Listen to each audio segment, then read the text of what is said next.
Bismillahirrahmanirrahim. Assalamualaikum warahmatullahi wabarakatuh.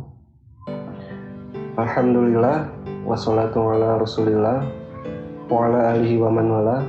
Asyhadu an la ilaha illallah wa asyhadu anna Muhammadar Rasulullah.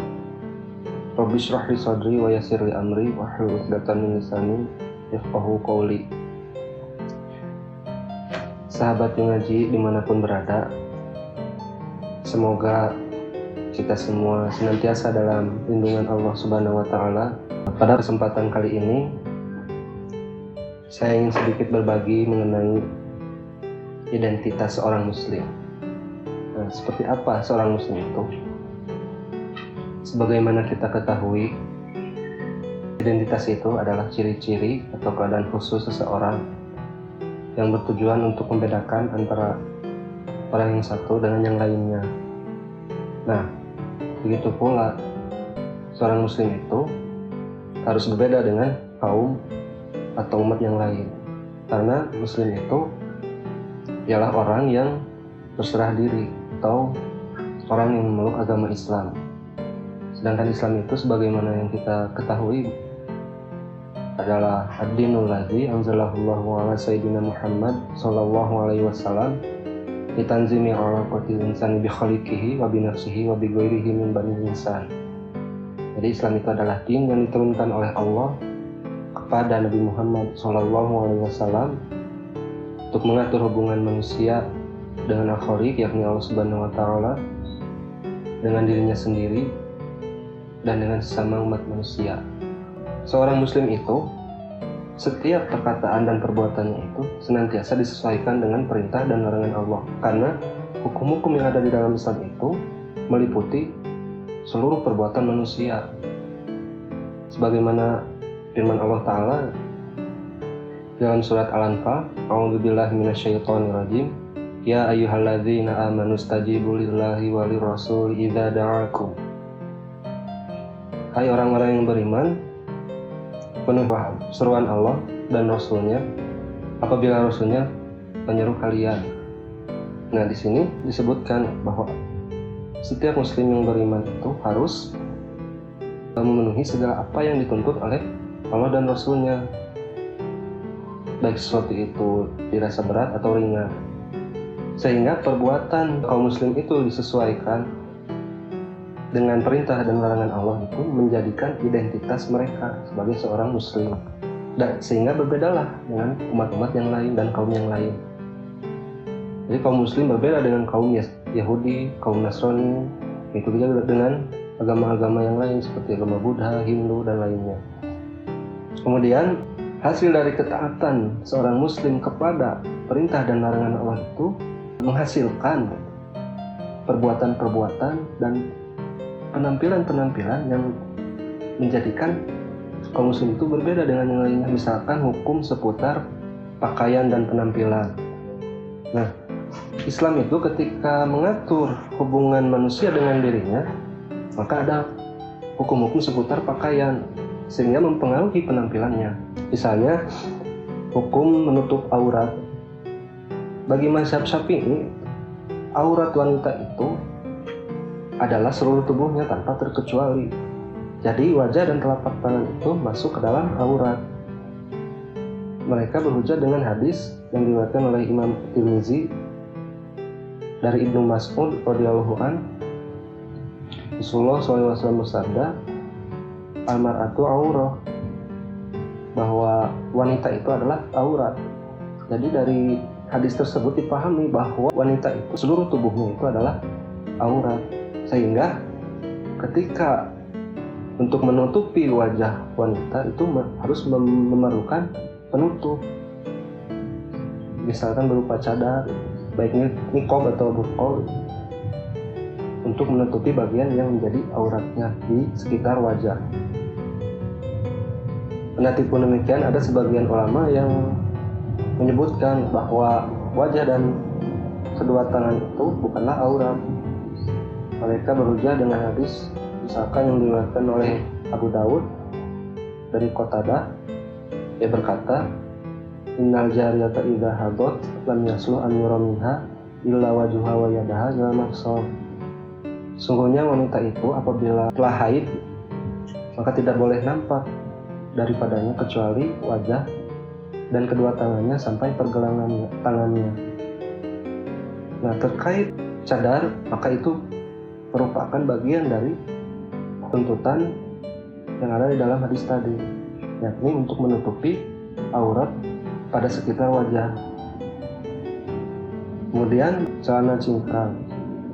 Mengapa kaum muslim ada yang memakai celana cingkrang? Karena itu bagian dari tuntutan dari hukum-hukum syara. Misalkan dalam hadis yang diriwayatkan oleh Imam Muslim dari Ibnu Umar radhiyallahu anhu, Rasulullah SAW bersabda, la yanzurullahu ila man jarra thawba khuyala.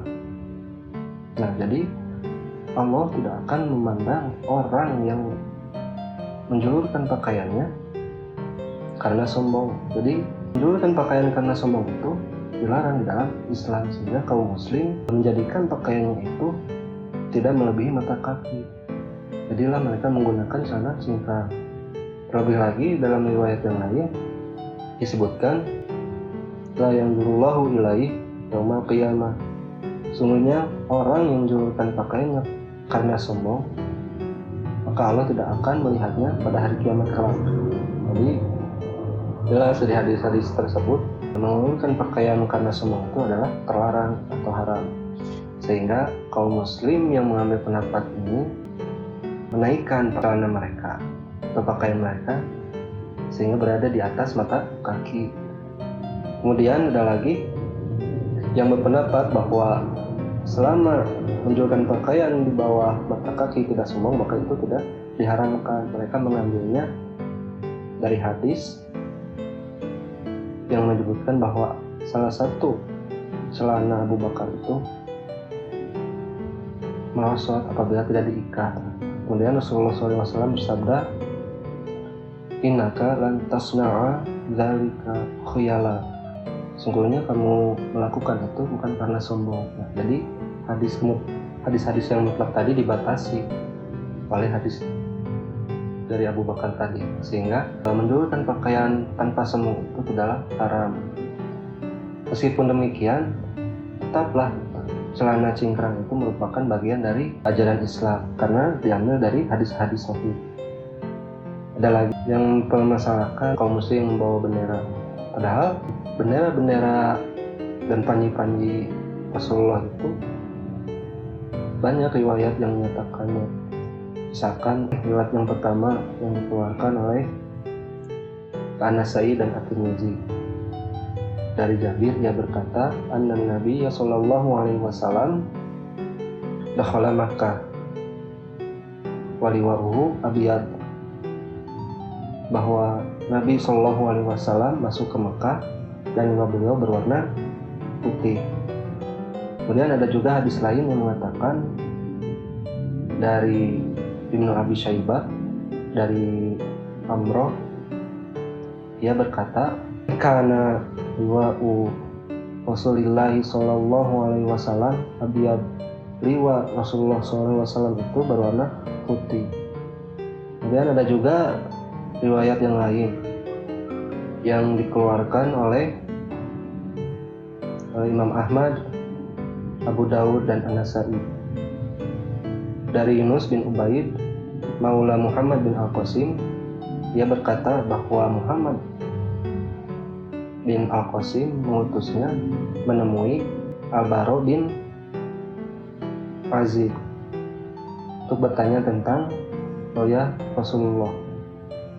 Al-Bara bin Azib berkata, kanat sauda murabba'ah min namirah. Royah Rasulullah itu berwarna hitam, berbentuk persegi empat dan terbuat dari namirah. Namirah itu sejenis kain wol.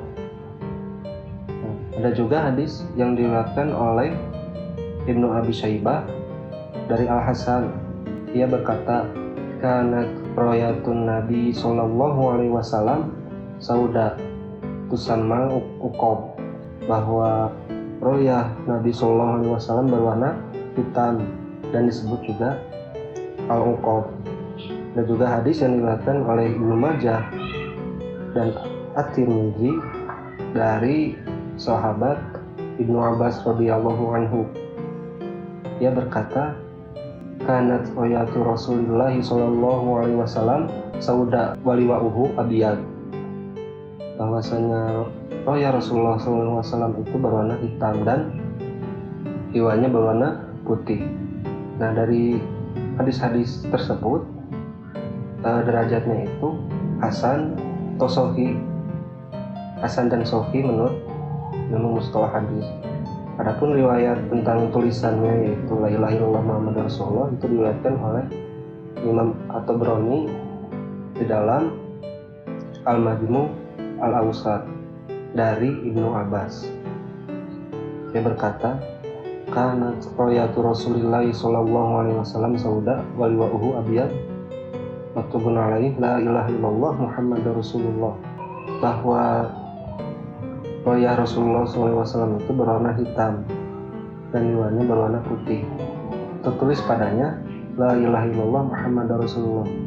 Nah, dari hadis-hadis tersebut maka jelaslah bahwa liwa itu atau bendera berwarna putih dan royah itu atau panji berwarna hitam. Keduanya itu berbentuk persegi empat dan tertulis padanya itu lafaz la ilaha illallah Muhammadan Rasulullah. Nah, dari hadis-hadis tersebut maka kita dapat menyimpulkan bahwa bendera yang telah familiar saat ini di kalangan kaum muslim maka itu semua adalah bendera dan panji milik umat Islam yang berasal dari hadis-hadis sahih dan hadis-hadis hasan. Nah, dari penjelasan tadi, dari dalil-dalil tadi maka dapat disimpulkan bahwa jika ada orang-orang yang menggunakan celana cingkrang atau cadar atau sebagian kaum muslim yang mengagungkan bendera yang bertuliskan la ilaha illallah Muhammadur Rasulullah, maka semua itu mereka memiliki hujah atas perbuatan mereka tersebut.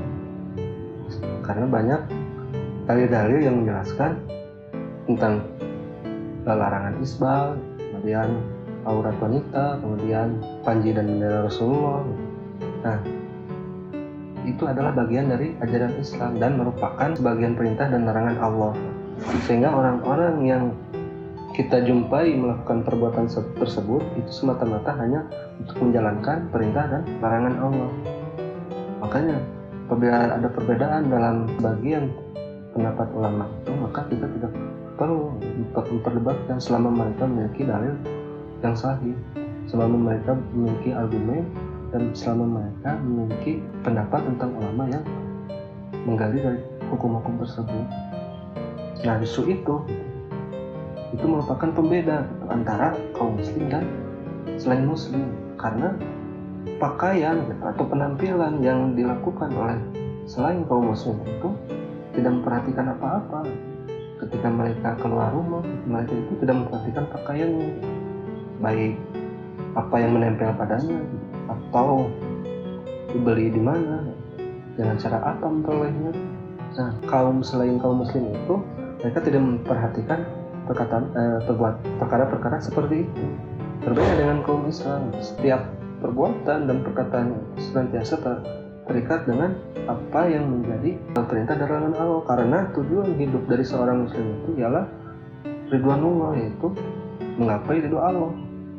Tidak ada yang lain, karena penilaian manusia itu tidak memiliki arti bagi seorang muslim, hanya keridhaan Allah semata yang mereka inginkan.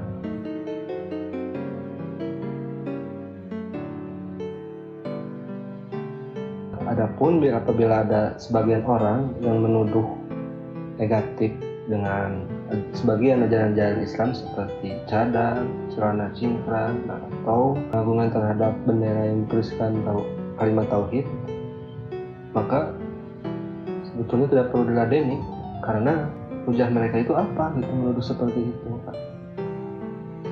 Justru orang-orang yang berpenampilan seperti celana cingkrang, cadar, dan mengagungkan benar tauhid itu sungguh justru mereka yang memiliki hujah itu.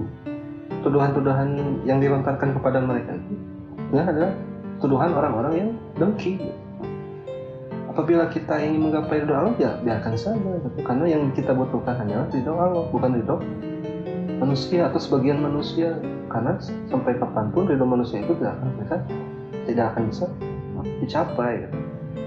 Karena manusia itu senantiasa mengikuti apa yang mereka inginkan dalam hawa nafsu mereka. Lalu tuduhan-tuduhan itu, sikap kita hanya bisa satu, yaitu bersabar dalam ketaatan. Karena sungguhnya apa yang diperintahkan oleh Allah dan apa yang dilarang oleh Allah itu adalah baik bagi kita. Misalkan orang yang menutup wajahnya dengan cadar, sungguh itu adalah bagian dari hukum syara, dan apabila ada yang mengambilnya maka itu baik. Begitu pula apabila ada orang yang tidak dicadar gitu, maka itu pun adalah baik selama ada hujah.